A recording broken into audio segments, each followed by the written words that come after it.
اس وقت ازمیر کی عمر 24 سال تھی، شادی کی خواہش بھی اسے تھی۔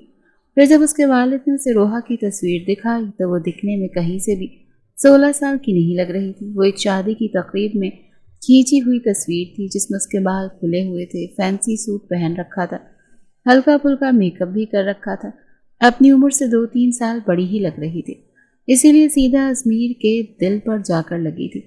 اس نے کہا ٹھیک ہے، مجھے کوئی اعتراض نہیں۔ ازمیر کو پتا تھا کہ روحا کے والدین سعودیہ جانے والے ہیں، اسی لیے نکاح جلدی ہونا ہے۔ عمیر کے ساتھ اس کی بھی شادی کی تاریخ اس دن طے ہو چکی تھی۔ بڑی خواہش تھی ازمیر کی کہ ایک ملاقات روحا سے ہو جائے، لیکن ممکن نہیں تھا۔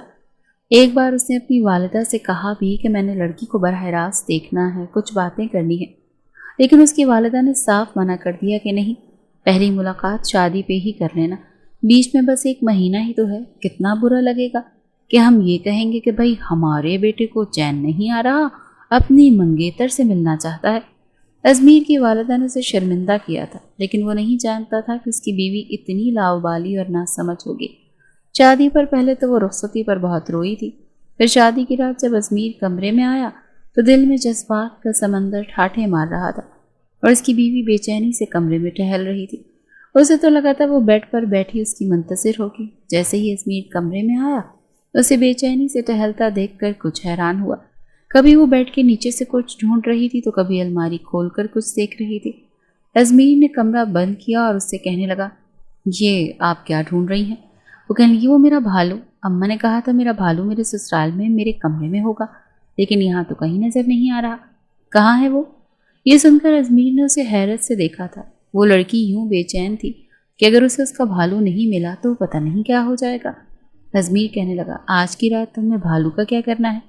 وہ اپنا سر کھجاتے ہوئے کہنے لگی، مجھے نیند نہیں آ رہی، میں بھالو کے بغیر نہیں سوتی، اور مجھے یہ کپڑے بھی اتارنے ہیں، مجھے بہت چبھ رہے ہیں۔ ازمیر کہنے لگا، دیکھو ابھی تو میں نے تمہیں جی بھر کر دیکھا بھی نہیں، تم سے باتیں بھی نہیں کی۔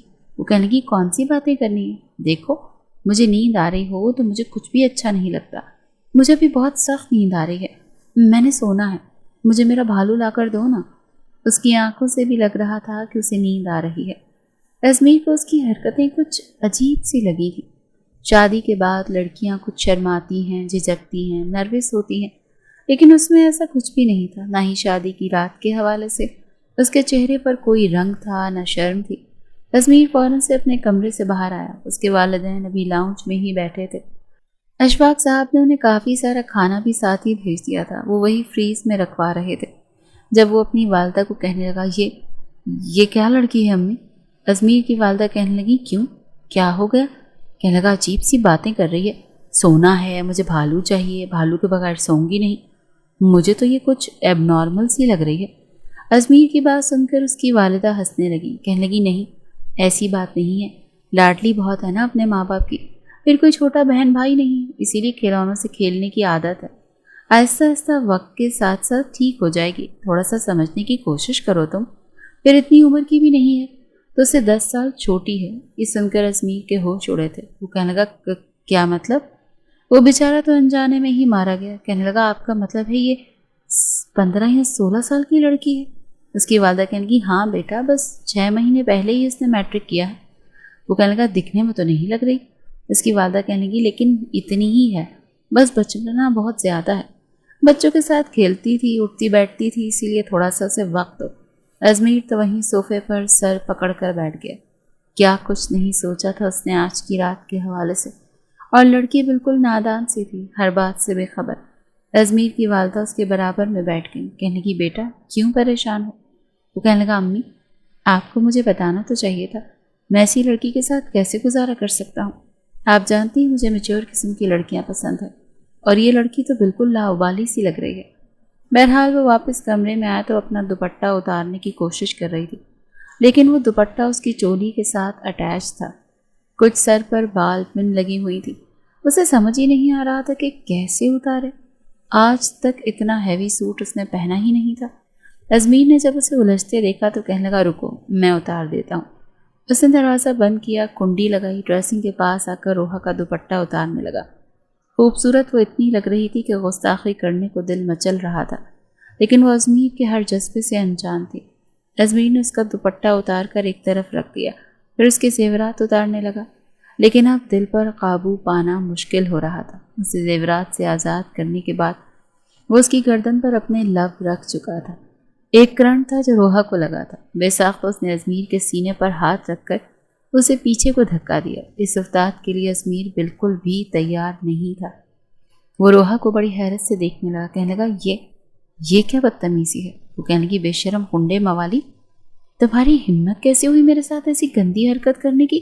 رک جاؤ، میں ابھی تمہاری امی کو شکایت لگاتی ہوں۔ اس سے پہلے کہ وہ کمرے سے باہر جاتی، ازمیر اس کا بازو پکڑ کر اسے اپنے مقابل کھڑا کر چکا تھا۔ کہنے لگا، ایسی باتیں امی کو نہیں بتاتے، ادھر بیٹھو، میں تمہیں کچھ سمجھاتا ہوں۔ ازمیر کو لگا شاید میاں بیوی کے رشتے کی نزاکت کو وہ سمجھتی نہیں، وہ تھوڑا سمجھائے گا تو سمجھ جائے گی، لیکن اس نے سب سے پہلے اپنا بازو ازمیر کے ہاتھ سے پیچھے کیا۔ کہنے لگی، مجھے نیند آ رہی ہے، مجھے کسی کی کوئی بات نہیں سننی، میرا بھالو لا کر دو ابھی اور اسی وقت۔ ازمیر کا دل چاہا کہ اس لڑکی کا سر پکڑ کر اپنے سر پر دے مارے۔ پوری رات اس نے اس کی برباد کر کے رکھ دی تھی اپنی حماقتوں کی وجہ سے۔ رات کے 1 بجے وہ گاڑی نکال کر باہر گیا۔ وہ کوئی گفٹ شاپ دیکھ رہا تھا جو کھلی ہو، ایک آدھی شاپ تھی جو بالکل بند ہونے والی تھی۔ وہیں جا کر اس نے ایک بڑا سا ٹیڈی بیئر خریدا اور لا کر روحا کو دیا۔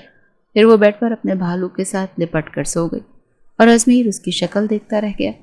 اگلے روز ولیمے والے دن بھی وہ ولیمے کے جوڑے میں بہت الجھی سی تھی اور ازمیر کا موڈ بے حد خراب تھا۔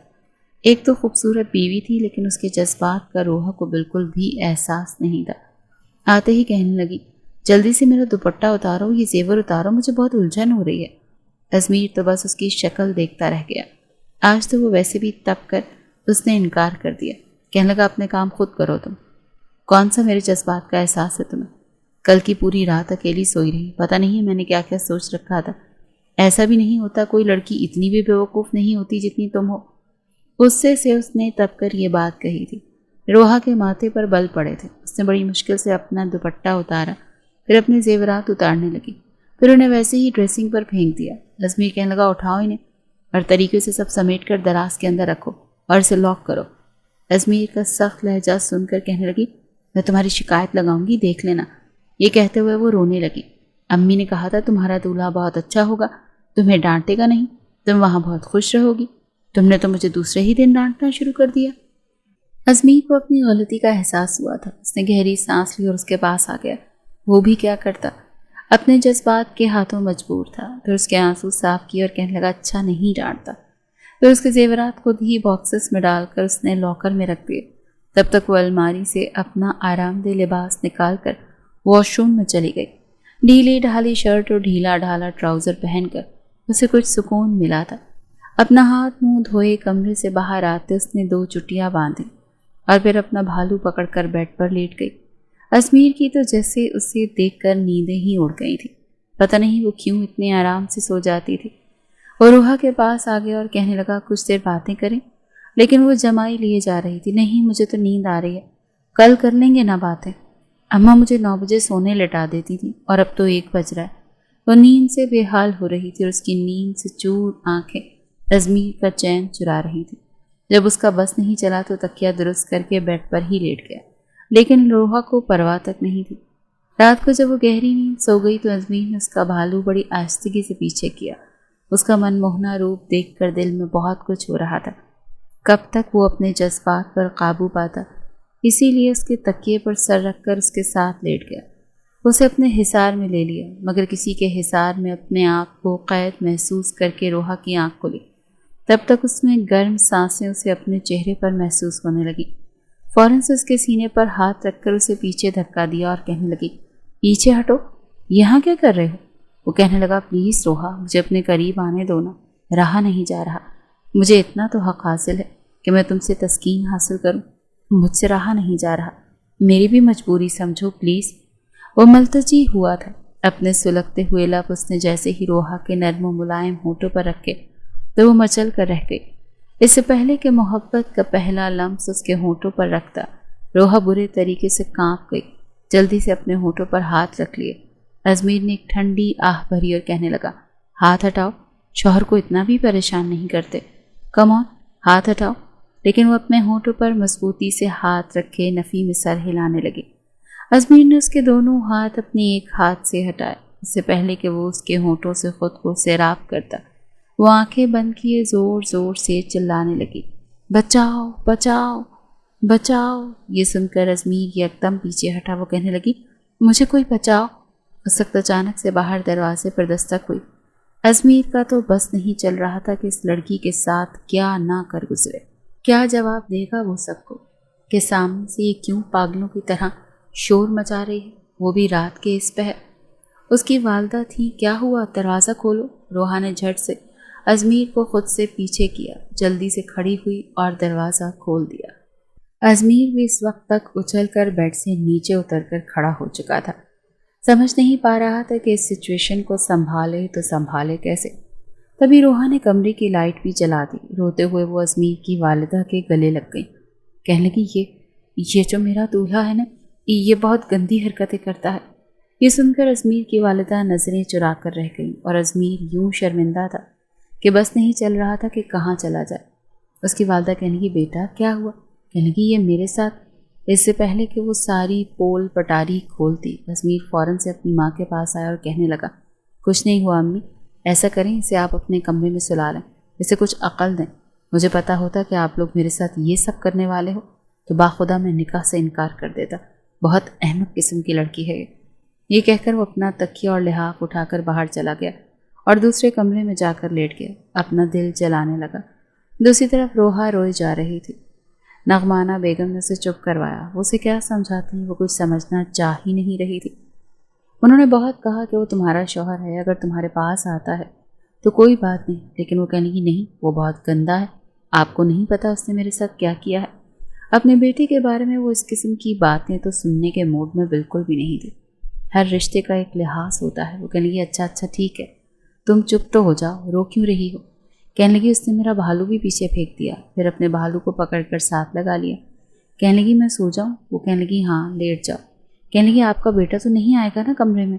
مجھے تو اس سے ڈر لگتا ہے۔ نغمانہ بیگم کہنے لگی، نہیں آتا، میں اسے منع کر دوں گی، تم سو جاؤ۔ یہ سن کر وہ کچھ مطمئن ہوئی اور دوبارہ بیڈ پر جا کر بیٹھ کر سو گئی۔ نغمانہ بیگم بھی اپنے کمرے میں چلی گئی۔ صبح ناشتے کے وقت ازمیر جب دوسرے کمرے سے باہر آیا تو لائبہ اور عمیر دونوں ہی اسے دیکھ رہے تھے۔ صبح ناشتے کے وقت ازمیر جب دوسرے کمرے سے باہر آیا تو لائبہ اور عمیر دونوں ہی اسے دیکھ رہے تھے۔ عمیر نے اسے چھیڑا تھا کہ کیا بات ہے دولہے میاں، یہ الگ کمرے کا کیا سین ہے؟ ازمیر پہلے ہی تپا ہوا تھا، کہنے لگا، بس جب قسمت خراب ہوتی ہے نا تو دوسرے کمروں میں ہی سونا پڑتا ہے۔ یہ کہتے ہوئے ٹیبل پر بیٹھ گیا۔ نغمانہ بیگم اس وقت ناشتہ لگوا چکی تھی۔ کہنے لگی، ازمیر چپ چاپ ناشتہ کرو۔ وہ چپ چاپ بیٹھ گیا پر اپنی ماں کو شکوہ گو نظروں سے دیکھ رہا تھا۔ کچھ دیر میں شلوار قمیص میں ملبوس روحا بھی کمرے سے باہر آ گئی تھی۔ وہ نغمانہ بیگم کے ساتھ بیٹھ گئی۔ لائبہ کہنے لگی، ارے یہاں کیوں بیٹھی ہو؟ اپنی میاں کے ساتھ بیٹھو، اسے ناشتہ دو، بیچارہ اکیلا ہی خود ناشتہ کر رہا ہے۔ وہ ساتھ ساتھ ناشتہ بھی کر رہی تھی اور عمیر کو بھی کروا رہی تھی۔ وہ کہنے لگی، مجھے نہیں بیٹھنا اس کے پاس، یہ بہت گندا ہے۔ ازمیر کی تو بریڈ حلق میں پھنسی تھی کہ کہیں وہ رات والی کوئی بات سب کے سامنے ہی نہ کہہ دے۔ عین اسی وقت ازمیر کے والد بھی آ کر ناشتے کے لیے بیٹھ گئے۔ تبھی نغمانہ بیگم نے روحا کے کان میں سرگوشی کی کہ بیٹا چپ چاپ ناشتہ کرو، ایسی باتیں کسی سے نہیں کہتے، اور سب کے سامنے تو بالکل نہیں کہتے، خبردار جو تم نے کسی سے کچھ بھی کہا تو۔ روحا کے ماتھے پر بل پڑے ہوئے تھے۔ چپ چاپ پلیٹ میں آملیٹ ڈالا اور بریڈ کے ساتھ کھانے لگی۔ روحا نے ناشتہ کیا اور اس کے بعد گھر کے لان میں آ گئی۔ رنگ برنگے پھول دیکھ کر اس کے چہرے پر ایک مسکان چھائی تھی۔ جلدی سے آئی گلاب کے، موتیے کے اور گیندے کے پھول توڑ کر اپنے دوپٹے میں بھرنے لگی۔ ازمیر جو باہر آیا تو کہنے لگا، یہ کیا کر رہی ہو؟ کہنے لگی، اس کا گلدستہ بناؤں گی، مجھے بہت اچھا لگتا ہے۔ اس کے شفاف چہرے پر معصومیت دیکھ کر پھر سے اپنا غصہ بھول بیٹھا۔ کہنے لگا، لاؤ ایک گلاب تمہارے بالوں پر لگا دوں۔ لیکن وہ پیچھے ہٹ گئی، کہنے لگی، جی نہیں، تم بہت گندے ہو، میں تمہیں اپنے پاس بھی نہیں آنے دوں گی۔ ازمیر کہنے لگا، اچھا کب تک مجھے اپنے پاس نہیں آنے دوں گی؟ ایک نہ ایک دن تو میں تمہارے پاس ضرور آؤں گا، اور جس دن آؤں گا نا اس دن تمہاری جان نکال دوں گا، میرے صبر کو مت آزماؤ۔ یہ کہہ کر وہ باہر جا چکا تھا اپنے دوستوں میں۔ روحا نے سارے پھول اکٹھے کیے اور اپنے کمرے میں رکھے گلدان میں ڈال دیے۔ شام کو ازمیر جب اپنے دوستوں سے مل کر واپس آیا تو دیکھا روحا کمر پر دوپٹہ باندھے محلے کے بچوں کے ساتھ بیٹ بال کھیل رہی تھی۔ حالانکہ اسے پاس سب بنگلے بنے ہوئے تھے، لیکن اکثر شام کو نوعمر لڑکے لڑکیاں باہر آ جاتے، کوئی بیڈمنٹن کھیلتا تو کوئی بیٹ بال، اور وہ بچوں کے ساتھ بچی بنی کھیل رہی تھی۔ اس کو اس حلیے میں دیکھ کر ازمیر کو بہت عجیب لگا، کیونکہ اس کے دوست اسے گھر تک گاڑی میں چھوڑنے آئے تھے۔ وہ انہی سے باتوں میں مصروف تھا جب بال اس کے دوست کی گاڑی کے بونٹ پر لگی۔ وہ کہنے لگا یہ کون بدتمیز ہے، لیکن جیسے ہی ازمیر کی نظر سامنے پڑی تو ہوش اڑ گئے، کیونکہ اس کے دوست تو اس کی بیوی سے ہی ملنے کے لیے آ رہے تھے کہ ہمیں بھابھی سے ملواؤ، ان کے ہاتھ کی چائے پئیں گے۔ اور بھابھی صاحبہ گلی میں بچوں کے ساتھ کرکٹ کھیل رہی تھی۔ ازمیر کا دوست کہنے لگا بڑی عجیب لڑکی ہے، اتنی بڑی ہو کر بچوں کے ساتھ کھیل رہی ہے۔ ازمیر تو غیرت کے مارے نظریں ہی نہیں اٹھا پا رہا تھا۔ پھر گاڑی سے نیچے اتر کر کہنے لگا اچھا ٹھیک ہے تم لوگ جاؤ۔ وہ کہنے لگے ایسے کیسے جائیں، تم تو کہہ رہے تھے کہ اپنی بیوی کے ہاتھ کی چائے پلاؤ گی، ہم بھابھی کے ہاتھ کی چائے پیے بنا تھوڑی جائیں گے۔ وہ کہنے لگا ابھی جاؤ یہاں سے، پھر کبھی پلا دوں گا، شاید وہ میکے گئی ہے۔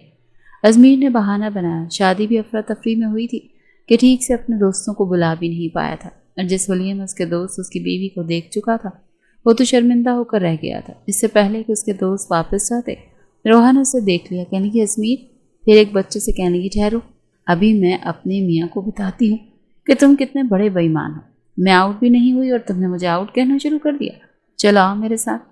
وہ ایک 10 سال بچے کا ہاتھ پکڑے ازمیر کے پاس لے، کہنے کی دیکھو ازمیر، یہ اتنا بے ایمان ہے کہ میں آؤٹ بھی نہیں ہوئی اور کہنے لگا میں آؤٹ ہو گئی ہوں، بال وکٹ پر لگی ہی نہیں تھی، میں نے خود دیکھا تھا۔ ازمیر کا دوست جو کہ جانے کے لیے گاڑی پیچھے کر رہا تھا، اس نے جھٹکے سے گاڑی روکی، پھر گاڑی سے اتر کر ازمیر کے پاس آ گیا۔ ازمیر روحا سے کہنے لگا تم اندر جاؤ۔ وہ کہنے لگی ایسے کیسے اندر جاؤں، میں پہلے اپنی گیم پوری کھیلوں گی۔ وہ کہنے لگا روحا اندر جاؤ۔ تب تک دوست حیدر اس کے پاس آ چکا تھا، کہنے لگا یہ کون لڑکی ہے؟ وہ کہنے لگا میں تو اس کی بیوی ہوں، یہ میرا شوہر ہے، آپ کی تعریف۔ یہ سن کر حیرت سے حیدر نے اسے سر سے لے کر پیر تک دیکھا اور کہنے لگا ازمیر یہ تمہاری بیوی ہے؟ تم تو کہہ رہے تھے بہت ڈیسنٹ تمیزدار، یہ لڑکی تو… پہلی ملاقات میں روحا ازمیر کا پول کھول چکی تھی۔ ازمیر تو جیسے نظریں ہی نہیں اٹھا پا رہا تھا، اس نے تو روحا کی بڑی تعریفیں کی تھی تاکہ اس کی کچھ عزت رہ جائے، کیونکہ سب دوستوں میں وہ سب سے زیادہ نخرے باز تھا۔ کہتا تھا مجھے کوئی بھی عام لڑکی پسند نہیں آتی، میں تو بڑی ہی سمجھدار سلجھی ہوئی لڑکی سے شادی کروں گا۔ لیکن روحا تو بالکل اس کے برعکس تھی۔ اس کا دوست حیدر اپنے کاندھے اچکاتا ہوا واپس چلا گیا۔ ازمیر نے اس کا بازو پکڑا اور اس کے ہاتھ سے بیٹ پکڑ کر زمین پر پھینکا اور اسے اپنے بنگلے کے اندر لے گیا۔ گھر والے بالکل بے خبر تھے کہ وہ باہر بچوں کے ساتھ کرکٹ کھیل رہی ہے۔ جیسے ہی اندر آیا، لاؤنج میں لائبہ صاف ستھرے کپڑے پہنے، میک اپ کیے، نغمانہ بیگم کے ساتھ بیٹھی چائے پی رہی تھی۔ عمیر شاید کسی سے ملنے گیا تھا، اس کو سلیقے طریقے سے بیٹھے چائے پیتا دیکھ ازمیر نے اپنی ماں کے پاس جا کر روحا کا ہاتھ چھوڑا اور کہنے لگا یہ باہر کیا کر رہی تھی، کس سے پوچھ کر گئی تھی؟ امی، کیا آپ نے اسے باہر جانے کی اجازت دی تھی؟ بڑے غصے سے پوچھ رہا تھا۔ نغمانہ بیگم تو اس کا حلیہ دیکھ کر حیران تھی، جگہ جگہ کپڑوں پر مٹی لگی ہوئی تھی، پسینے سے چہرہ بھرا ہوا تھا، ہاتھوں پر بھی مٹی لگی ہوئی تھی۔ نغمانہ بیگم کہنے لگی بیٹا کہاں سے آ رہی ہے؟ جواب ازمیر نے دیا، کہنے لگا محلے کے بچوں کے ساتھ کرکٹ کھیل رہی تھی، اور آپ کو پتہ ہے میں حیدر کے ساتھ آیا تھا، کتنی شرمندگی اٹھانی پڑی مجھے۔ میں نے اماں آپ سوچ بھی نہیں سکتی، اگر اس کی یہ حرکتیں رہی نا تو باخدا میں اس کے ساتھ زندگی نہیں گزاروں گا۔ اس نے ادھر لائبہ کا بھی لحاظ نہیں کیا، بولتا ہوا کمرے میں چلا گیا۔ روحا کہنے لگی مجھے بھی نہیں رہنا اس کے ساتھ، مجھے آپ میرے امی ابو کے گھر چھوڑا، جب دیکھو ڈانٹتا ہی رہتا ہے، یہ مت کرو وہ مت کرو، یہاں مت بیٹھو وہاں مت بیٹھو، مجھے نہیں رہنا اس کے ساتھ۔ نغمانہ بیگم نے کہا ادھر آؤ، میرے پاس آ کر بیٹھو۔ تو کہنے لگی دیکھو بیٹا تمہاری شادی ہو گئی ہے۔ کہنے لگی تو کیا ہو گیا ہے، شادی ہی تو ہوئی ہے۔ کہنے لگی شادی کے بعد لڑکیاں یوں محلے والوں کے بچوں کے ساتھ کرکٹ نہیں کھیلتی، تم بڑی ہو گئی ہو۔ کہنے لگی ہاں تو پھر میں تو اپنے گھر میں بھی کھیلتی تھی بچوں کے ساتھ کرکٹ کھیلنا کوئی گناہ تھوڑی ہے۔ نغمانہ بیگم کی بات سمجھانے کے بعد بھی روحا کی صحت پر کوئی خاص فرق نہیں پڑا تھا۔ ایک بار وہ باہر گلی میں کھڑی تھی جب سامنے والے بنگلے سے کچھ بچے باہر آئے۔ ایک بچے نے ایک چھوٹے سے بچے کو پکڑ رکھا تھا، بالکل 8-9 ماہ کا، اور اس نے 8-9 ماہ کے بچے کو دیکھ کر روحا فٹافٹ سے اس کے گھر کے پاس آ گئی۔ اس بچے سے کہنے کی لاؤ اسے مجھے دو۔ اس نے پکڑا دیا۔ یہ وہی لڑکا تھا جس کے ساتھ کرکٹ بھی کھیلتا تھا۔ وہ کہنے لگا آنٹی آپ اس کو پکڑیں، میں 2 منٹ میں آتا ہوں۔ یہ کہہ کر وہ بچہ اندر چلا گیا۔ روحا نے کافی دیر اس بچے کا انتظار کیا لیکن وہ باہر نہیں آیا۔